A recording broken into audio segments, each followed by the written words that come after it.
Sa ngalan ng Ama at ng Anak at ng Espiritu Santo. Amen. Sumainyo ang Panginoon. At sumaiyo rin. Aminin natin ang ating mga kasalanan upang tayo ay maging marapat gumanap sa banal na pagdiriwang.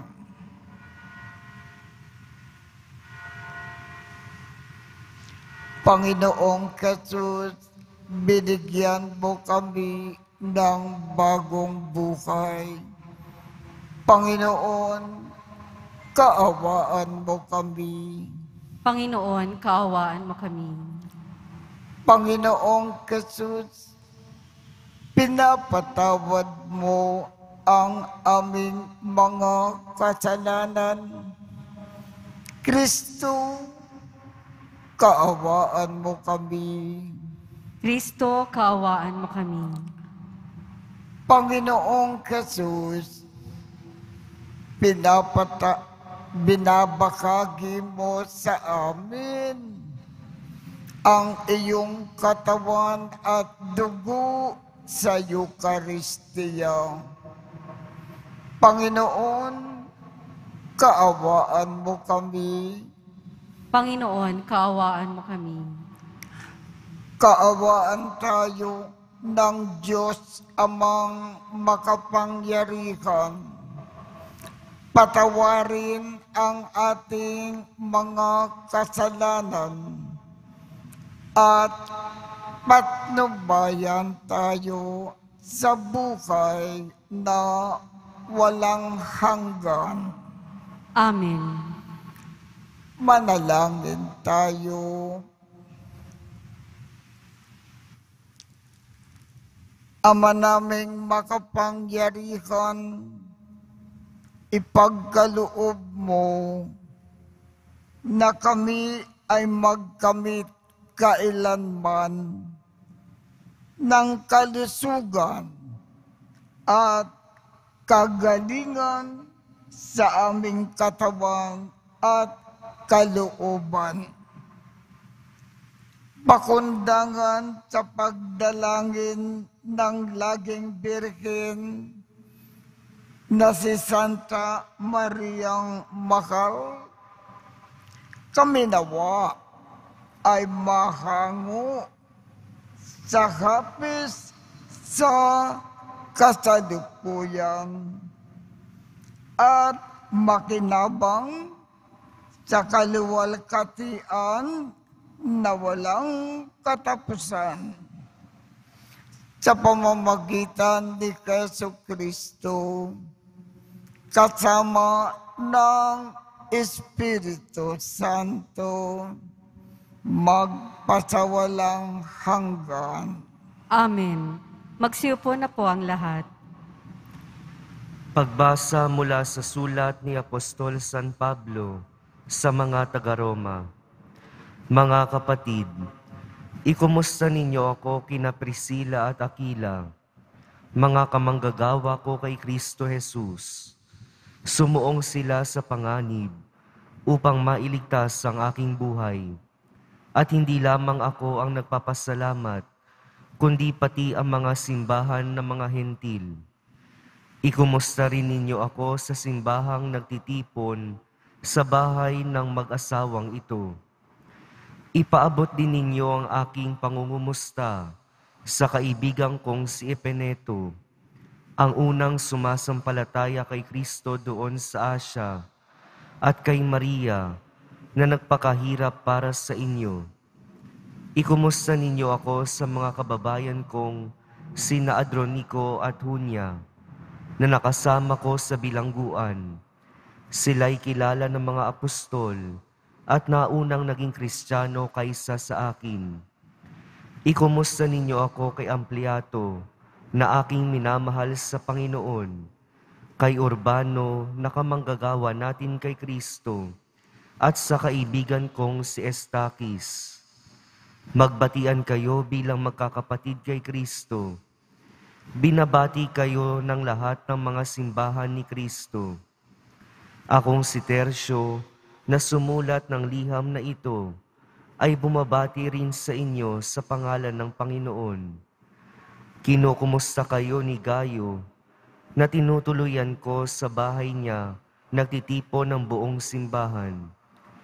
Kinukumusta rin kayo ni Erasto, na ingat yaman ng lungsod, at ng kapatid nating si Kwarto. Naway sumainyong lahat ang pagpapala ng ating Panginoong Hesukristo. Amen. Purihin ang Diyos na makapagpapatibay sa inyo sa pamamagitan ng mabuting balita tungkol kay Hesukristo na ipinangangaral ko sa inyo. Ang mabuting balitang iyan ay isang hiwaga na nalihim sa loob ng mahabang panahon at sa utos ng walang hanggang Diyos ay nahayag ngayon sa mga hentil upang sila'y manalig at tumalima kay Kristo. Ang lahat ng iyan ay ayon sa mga sulat ng mga propeta. Sa iisang Diyos, ang marunong sa lahat, sa Kanya iukol ang papuri magpakailanman sa pamamagitan ni Hesukristo. Amen. Ang salita ng Diyos. Salamat sa Diyos. Pupurihin ko ang ngalan ng Poon magpakailanman. Pupurihin ko ang ngalan ng Poon magpakailanman. Pupurihin ko at pasasalamatan ng Diyos araw-araw. Di ako titigil ng pasasalamat magpakailanman. Dakila ang Poon at karapat-dapat na siya'y purihin. Ang kadakilaan niya ay mahirap nating unawain. Pupurihin ko ang ngalan ng Poon magpakailanman. Sa alinmang lahi ang iyong ginawa ay papupurihan. Ihahayag nila ang mga gawa mong makapangyarihan. Ang karangalan mo at pagkadakila'y ipamamalita. At isasaysay ko ang mga gawa mo na kahanga-hanga. Pupurihin ko ang ngalan ng Poon magpakailanman. Magpupuring lahat sa iyo, O Poon, ang iyong nilalang. Lahat mong nilikha ay pupurihin ka at pasasalamatan. Babanggitin nilang tunay na dakila ang iyong kaharian, at ibabalitang tunay kang dakila at makapangyarihan. Pupurihin ko ang ngalan ng Poon magpakailanman. Magsitayo po ang lahat.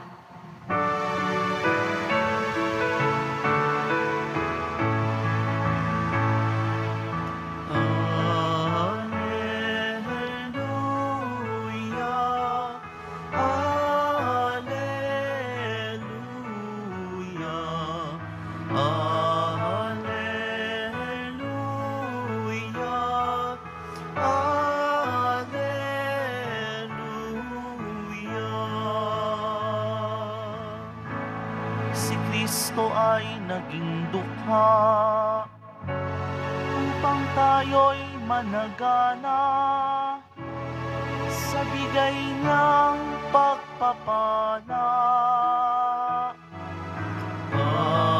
Alleluia, Alleluia,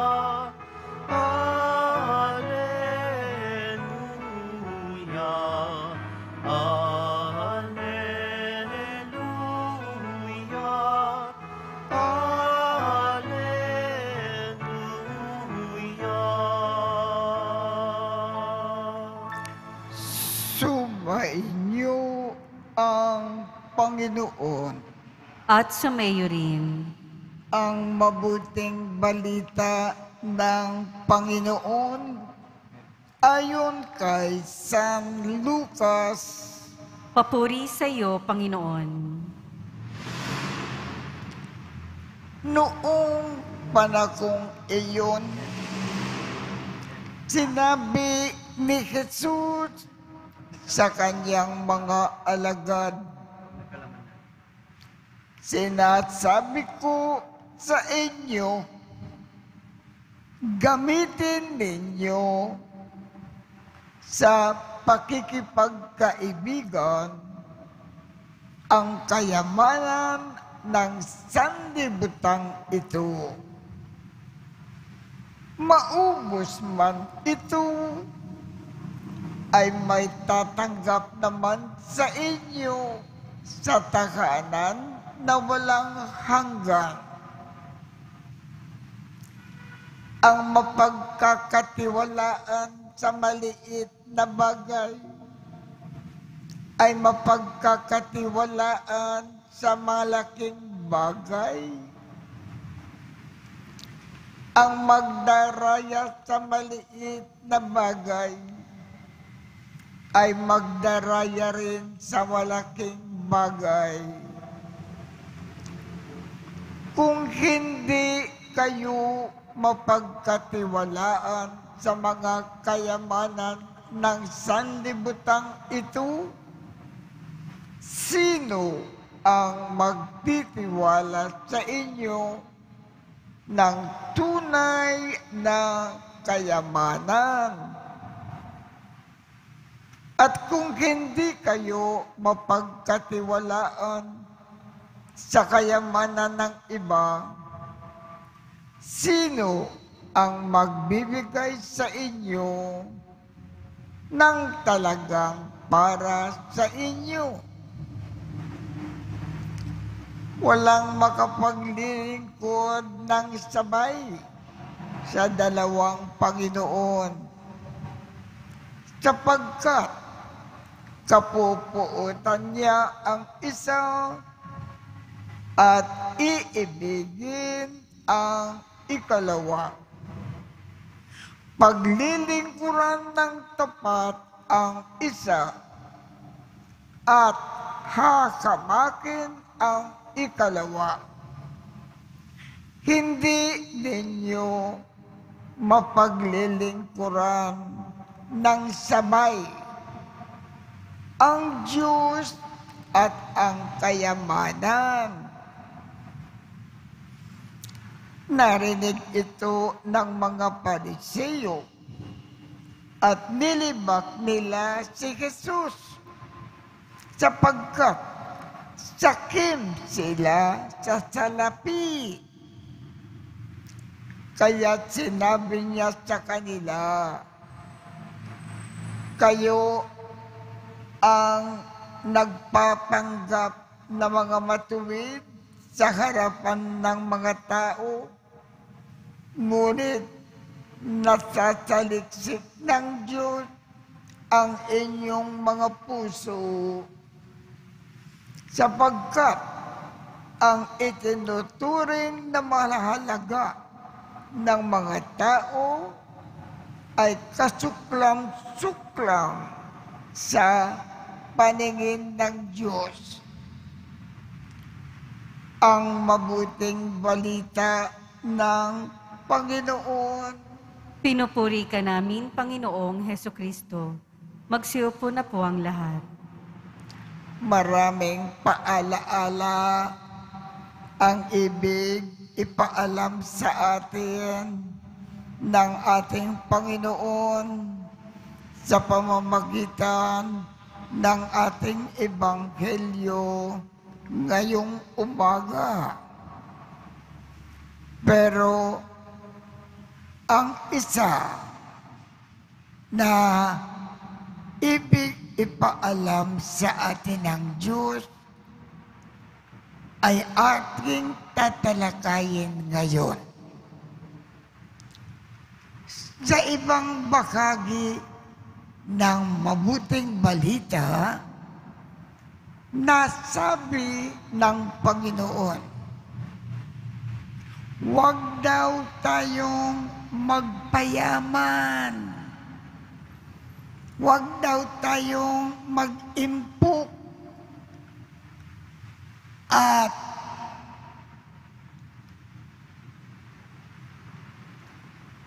maglikom ng kayamanan para sa atin. Sapagkat ang taong mayaman, mahirap makapasok sa langit. Kaya ayaw natin, ayaw ng Panginoon. I-google natin ang pag-iimpok ng kayamanan para sa atin, sarili. Ibig ng Panginoon, manatili tayong dukha. Pero dito sa ating ebanghelyo ngayong umaga, ang sabi ng Panginoon, pwede kayong mag-impok ng kayamanan at maaaring magpayaman. Basta't gamitin ninyo ang lahat ng inyong kayamanan sa pagtutulong sa ibang nangangailangan. Pwede daw tayong magpayaman para yung kayamanan natin maitulong natin sa iba. Kung ginawa natin yan, makakapasok tayo sa langit. Kung ang ating buhay sa lupa, iginugugol natin sa pagtutulong sa iba, langit ang ating tungo pagkatapos ng buhay natin sa lupa. Kaya ang paalaala ng Panginoon sa atin ngayong umaga, pwede daw tayong mag-impok ng kayamanan.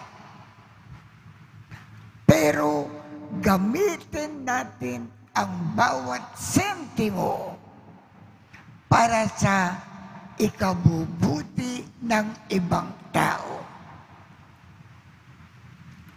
Sa ibang bahagi ng Ebanghelyo, sabi ng Panginoon, mahirap sa isang taong mayaman ang makapasok sa langit.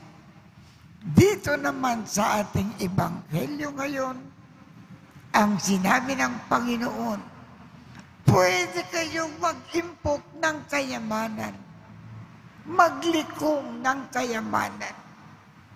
Basta't gamitin ninyo ang inyong kayamanan sa pagtulong sa ibang taong nangangailangan. Yan ang ibig ipaalaala sa atin ng Panginoon sa araw na ito.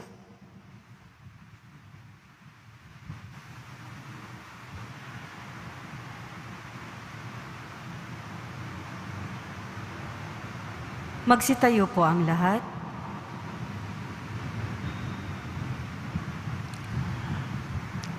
Minamahal kong mga kapatid,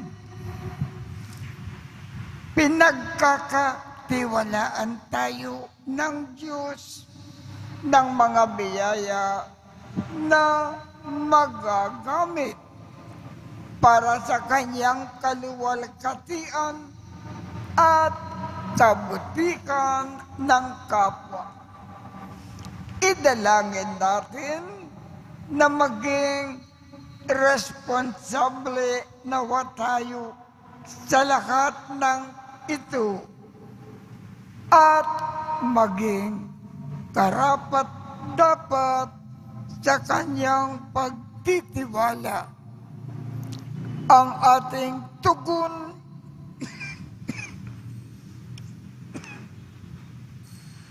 Panginoon, bigyang lakas mo po kami sa iyong pamamaraan. Panginoon, bigyang lakas mo kami sa iyong pamamaraan. Bilang simbahan, tayo naway maging mapagkakatiwalaan sa ating paglilingkod sa mga dukha. Manalangin tayo. Panginoon, bigyang lakas mo kami sa iyong pamamaraan. Ang mga opisyal ng gobyerno naway maging responsable at tapat sa paggamit ng mga ari-arian ng gobyerno Manalangin tayo. Panginoon, bigyang lakas mo kami sa iyong pamamaraan. At tinawang mapaglabanan ang pagkagahaman sa pamamagitan ng pagiging mapagbigay araw-araw. Manalangin tayo. Panginoon, bigyang lakas mo kami sa iyong pamamaraan. Ang mga dukha at may sakit, naway tumanggap ng suporta mula sa mga mapagmalasakit at mabubuting loob na mamamayan. Manalangin tayo. Panginoon, bigyang lakas mo kami sa iyong pamamaraan. Ang mga yumao, naway tumanggap ng walang hanggang yaman ng kalangitan. Manalangin tayo. Panginoon, bigyang lakas mo kami sa iyong pamamaraan. Makalangit na Ama, tulungan mo po kaming huwag na matangay ng tukso ng salapi, bagkus hanapin ang tunay na kayamanan ng iyong kaharian. Hinihiling namin ito sa pamamagitan ni Kristo na aming Panginoon. Amen. Magsiupo na po ang lahat.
aming inampon, aming buhay at kakayahan. Ito'y para lamang sa iyong kalwalhatian.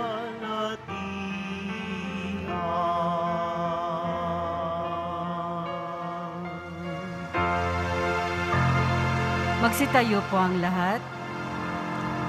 Manalangin kayo upang ang pag-aakin natin ay kalugdan ng Diyos Amang makapangyarihan. Tanggapin nawa ng Panginoon itong paghahain sa iyong mga kamay, sa kapurihan niya at karangalan, sa ating kapakinabangan at sa buong sambayanan niyang banal. Ama naming lumikha, ang iyong nagkatawang taong anak ay tumulong nawa sa aming ginagawa upang siya na iniluwal ni Maria ay magpagindapat na kalugdan mo ang aming pag-aakin sa ikapagpapatawad ng mga kasalanan, sapagkat siya ang Panginoon na kasama mo at ng Espiritu Santo magpasawalang hanggan. Amen. Sumainyo ang Panginoon, At sumaiyo rin. itaas sa Diyos ang inyong puso at diwa. Itinaas na namin sa Panginoon. pasalamatan natin ang Panginoong ating Diyos. Marapat na siya ay pasalamatan. Ama naming makapangyarihan, tunay ngang marapat na ikaw ay aming pasalamatan. Ngayon, na pinararangalan ang mahal na Birhen Maria, bukod mong pinagpala sa babaeng lakat, ang mahal na Birhen na totoong mapalad na iyong pinili na maging ina ng iyong anak. Sa kapangyarihan ng Espiritong Banal, ang Birhen Maria ay naging inang tunay ng iyong anak na kanyang isinilang bilang liwanag ng sanlibutan. Kaya, kaisa ng mga anghel na nagsisiawit ng papuri sa iyo nang walang humpay sa kalangitan, kami ay nagbubunyi sa iyong kadakilaan.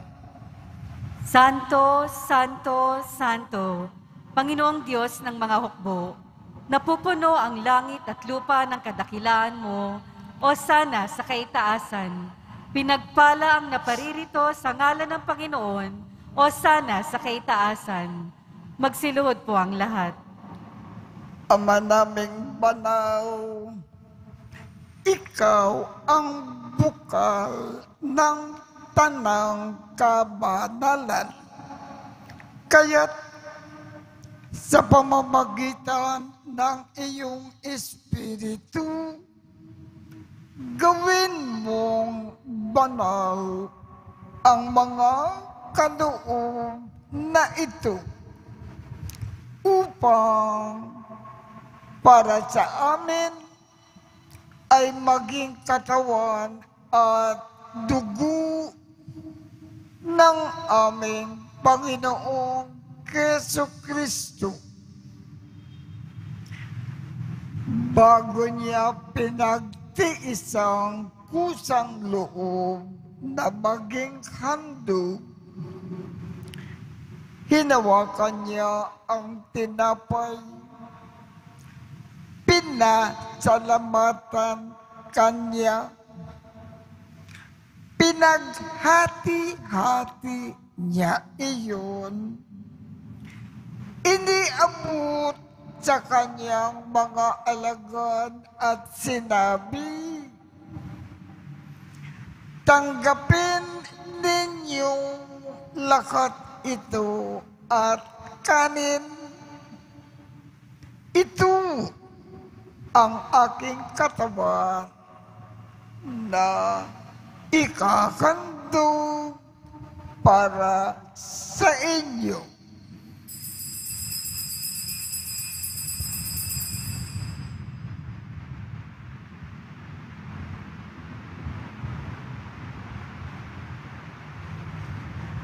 Gayon din naman, noong matapos ang hapunan, hinawakan niya ang kalis, muli kanyang pinasalamatan, iniabot niya ang kalis sa kanyang mga alagad at sinabi,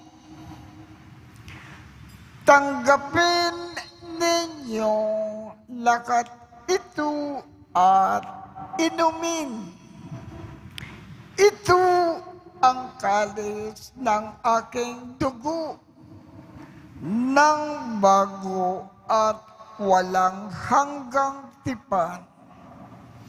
Ang aking dugo na ibubukos para sa inyo at para sa lahat sa ikapagpapatawad ng mga kasalanan.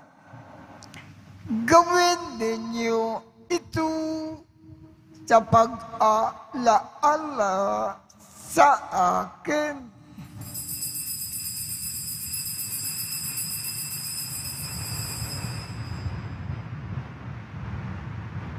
Magsitayo po ang lahat. Ipagbunyi natin ang misteryo ng pananampalataya.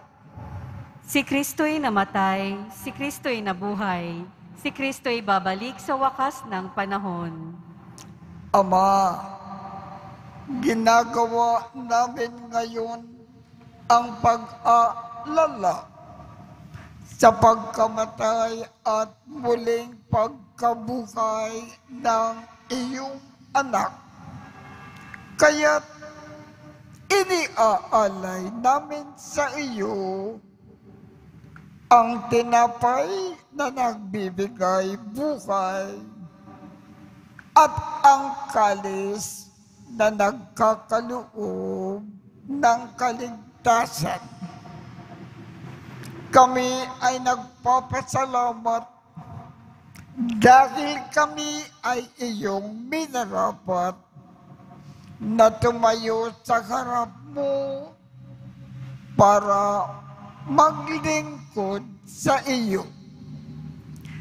Isinasamo namin kaming magsasalo-salo sa katawan at dugo ni Kristo ay mabuklod sa pagkakaisa sa pamamagitan ng Espiritu Santo. Ama, lingapin mo ang iyong simbahang laganap sa buong daigdig. Puspusin mo kami sa pag-ibig kaisa ni Francisco, aming Papa, Jose, aming Obispo, at ng Tanang Kaparian. Alalakanin mo rin ang mga kapatid naming nakimlay nang may pag-asa na sila ay muling mabubuhay. Gayon din ang lahat ng mga pumanaw. Kaawaan mo sila at patuloyin sa iyong kaliwanagan. Kaawaan mo at pagindapatin kaming lahat na makasalo sa iyong buhay na walang wakas. Kaisa ng makal na Birhen Maria na ina ng Diyos, ng kabiyak ng puso niyang si San Jose, kaisa ng mga apostol at ng lakat ng mga banal na namukay dito sa daigdig ng kalugod-lugod sa iyo. Maipagdiwang nawa namin ang pagpupuri sa ikararangal mo sa pamamagitan ng iyong anak na aming Panginoong Jesucristo.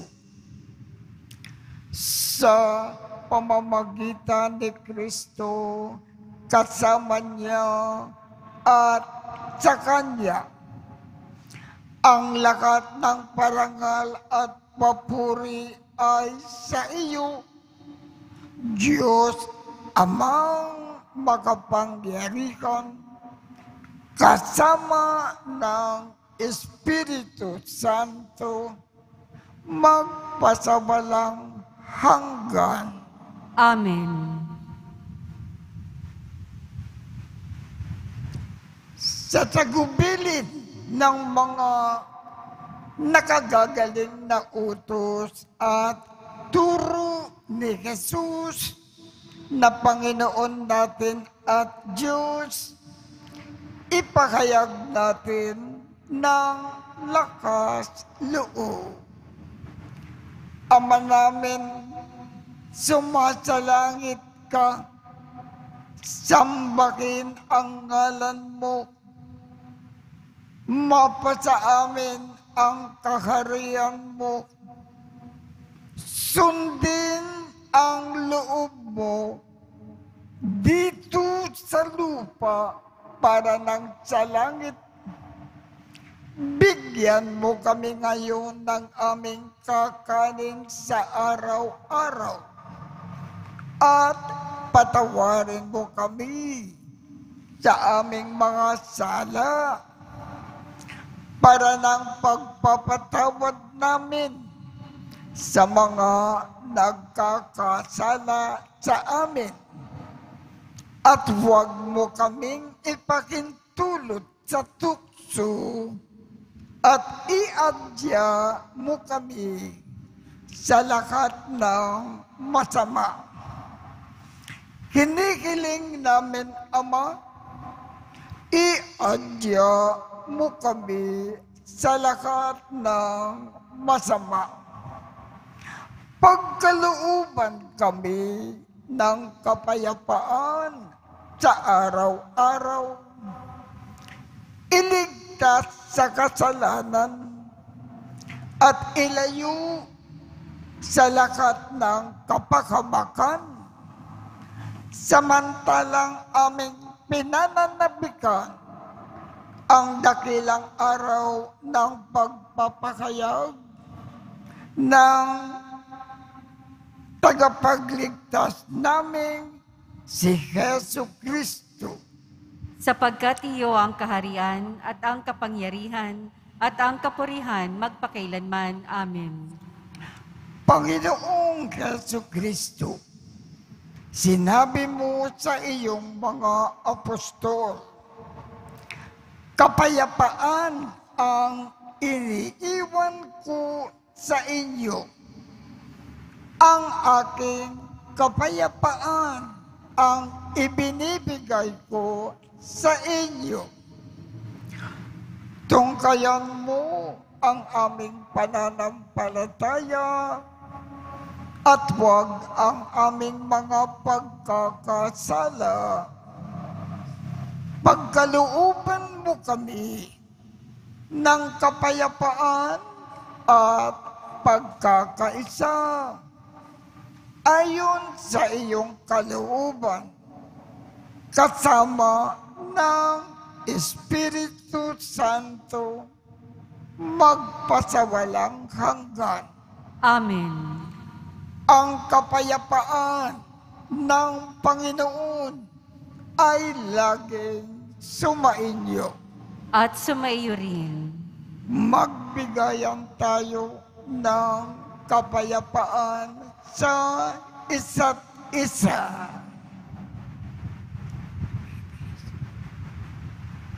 Kordero ng Diyos na nag-aalis ng mga kasalanan ng sanlibutan, maawa ka sa amin. Kordero ng Diyos na nag-aalis ng mga kasalanan ng sanlibutan, maawa ka sa amin.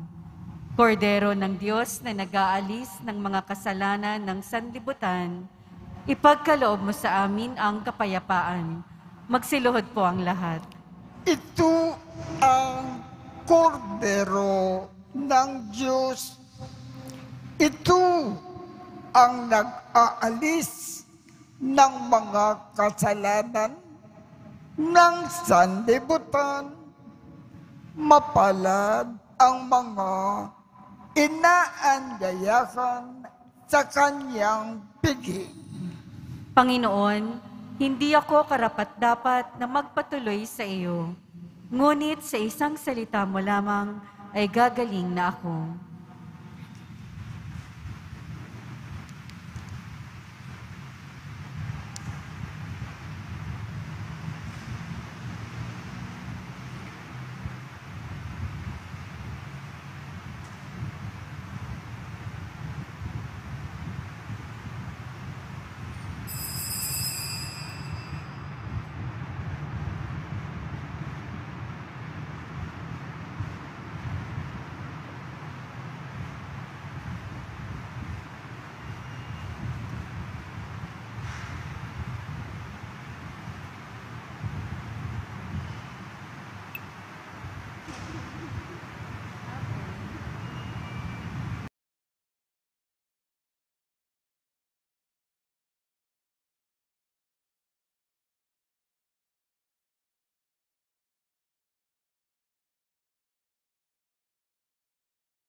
Manalangin tayo. Ama naming mapagmahal, sa pagsasalo namin sa banal na pakikinabang, ang iyong kagandakang loob ay aming kinikiling upang ang pagpaparangal namin sa mahal na Birhen at pagtulad namin sa Kanya ay magpagindapat na aming paglingkuran ang pagganap sa kaloob mong kaligtasan sa pamamagitan ni Jesucristo kasama ng Espiritu Santo magpasawalang hanggan. Amen. Mga kapatid, ating ipagdasal ang ating mga minamahal na yumao at ang lahat ng mga kaluluwa sa purgatorio. Panginoon naming Diyos, Ama namin, Ikaw po ang dakilan ng aming pagsilang. Sa iyo galing ang aming hiram na buhay. Buong kababaang loob po kaming nananalangin at kami ay nagmamakaawang kalugdan mo po ang mga kaluluwa ng mga pumanaw na sa mundong ito. Sila naway magkamit ng buhay sa iyong piling. Alisin mo po ang anumang mga karumian ng kalasalanan upang sila ay maging marapat sa iyong walang hanggang kalinisan. Iahon mo po sila mula sa purgatorio at bigyan ng puwang sa iyong kaharian sa langit. Kapayapaan kailanman ang igawad ng may kapal sa mga yumaong nagsipanaw. Sila naway silayan ng iyong ilaw na walang hanggan. Amen. Mapanatag nawa sila sa kapayapaan. Amen.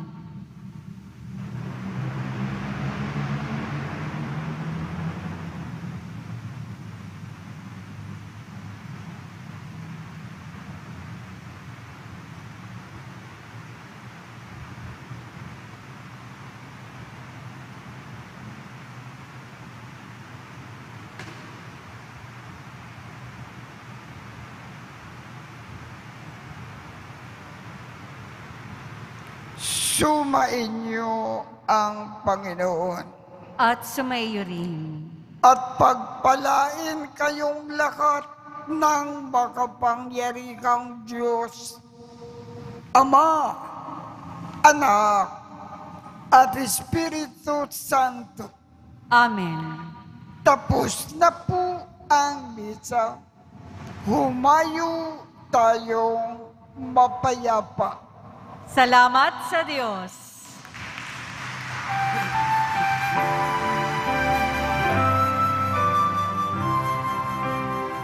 Nuestro Padre Jesus Nazareno, sinasamba ka namin. Pinipintuho ka namin. Aral mo ang aming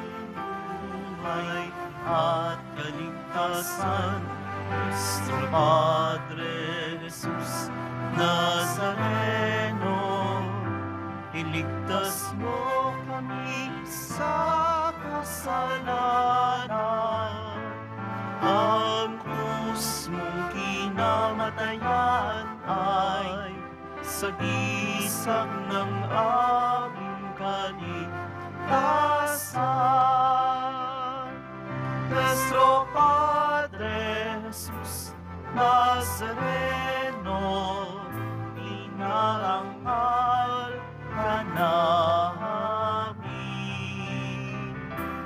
Nuestro Padre Jesus Nazareno, iluluwalhati ka namin. Nuestro Padre Jesus Nazareno, dinarangal ka namin. Nuestro Padre Jesus Nazareno,